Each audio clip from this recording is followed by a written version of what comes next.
From sources to headphones, Fosi Audio is dividing and trying to conquer.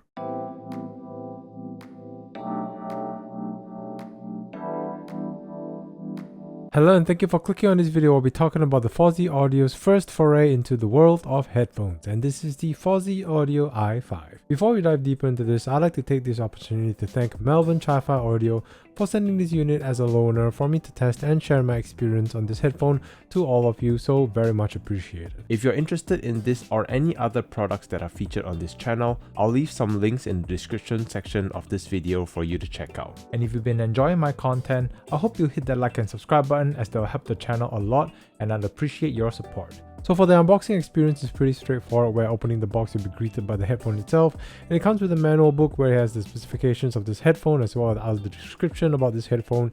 It also comes with a braided cable with a 3.5mm termination and jacks with a 3.5 to 6.4mm converter, and the cable is fine. It does the job, it's got some stiffness to it, but other than that, not much to write home about. The design of the Fosi Audio i5 is very reminiscent of one of my favorite headphones from Headphone, the HE1000 series. For the headband design, however, instead of ratchet, is one continuous smooth motion, though personally I really like the ratchet design, so I know when they are both equally placed, but that's more of a personal preference. From the grill-like patterns on the faceplate to the aluminium band at the top to the wood veneer ring around the cups. I guess if it ain't broke, don't fix it. And somebody must have liked the HE1000 series designs, so they took that and made a few tweaks just to give its own Fosi Audio identity. And in some ways, it has the same but different kind of feel to it. I wish Fosi Audio would just go a little bit bold and add the orange a bit more to tie in with their source devices, but with the design scheme that it has right now, it looks sleek, the matte black powder coated finish with the dark wooden color and the brown headband to highlight the details. It's a look that works and it feels pretty sturdy as well. In fact, it feels much sturdier than the Headphone headphones, but that also means it feels a little bit heavier. But the ear pads are really plush on this headphone. Speaking about the ear pads, they've used Velcro for the interchangeable ear pads, and it really makes the entire process very simple, and you'd be less afraid to pull it compared to other headphones that are using clips. Take a look at the magnet from this angle. It looks like an unveiled version of the Headphone headphones. However, something to note about this Velcro design is that you have to make sure that it's aligned properly, since the entire ring around the magnet is Velcro, to make sure that you're getting the proper seal as well. However, when testing this headphone on my head, despite being 550 grams, which is about 130 grams heavier than the Headphone HE1000 V2s,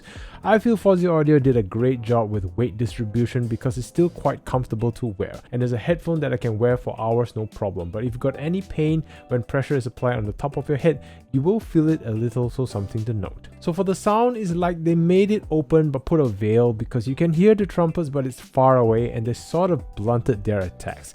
It's like they took the best thing about the HE1000 series, which is its spacious sounding nature, but they didn't like the infamous Headphone sparkle up top, so they made it slightly smoother. But what it does now is give a very wide presentation, which is good, especially if you like that kind of presentation, but the details are not as crystal clear due to the missing attack.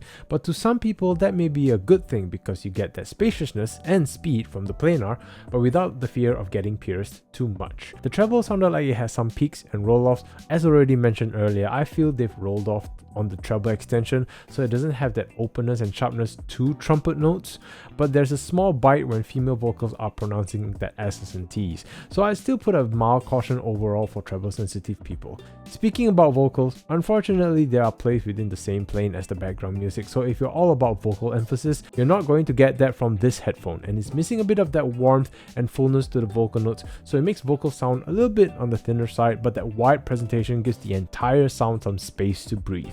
And this headphone has a really nice imaging. You can hear what's happening on the left and right channel, and its positioning within the soundstage is defined enough, so this headphone does really well with classical music or anything with a lot of instruments in the background, and thanks to its speed due to the Planar driver, it's able to handle busy tracks quite well. There's also a bit of bass from the Fosi Audio i5, so it's not making the mid-range sound too lean, and it gives the bass note a bit of weight when it hits, but being a planar, it doesn't have that dynamic punch to the bass attacks, but it's not as lean as Hi-Fi-Man planar headphones. So a bit of hit and miss in different departments, and it's definitely a headphone that I would personally EQ just to close it in a little bit and give it a bit more presence and fullness to the vocals, because the headphone is already doing well in bringing out the details, so it would be nice to have the vocals stand out as well amongst all of that. So for comparison, unfortunately I do not have the Hi-Fi-Man Aria Stealth, as I feel that would be a good comparison with this headphone, and the Hi-Fi-Man HE1000 series is just a step up in terms of overall performance, but it's also double the price, so it's a little bit of an unfair comparison.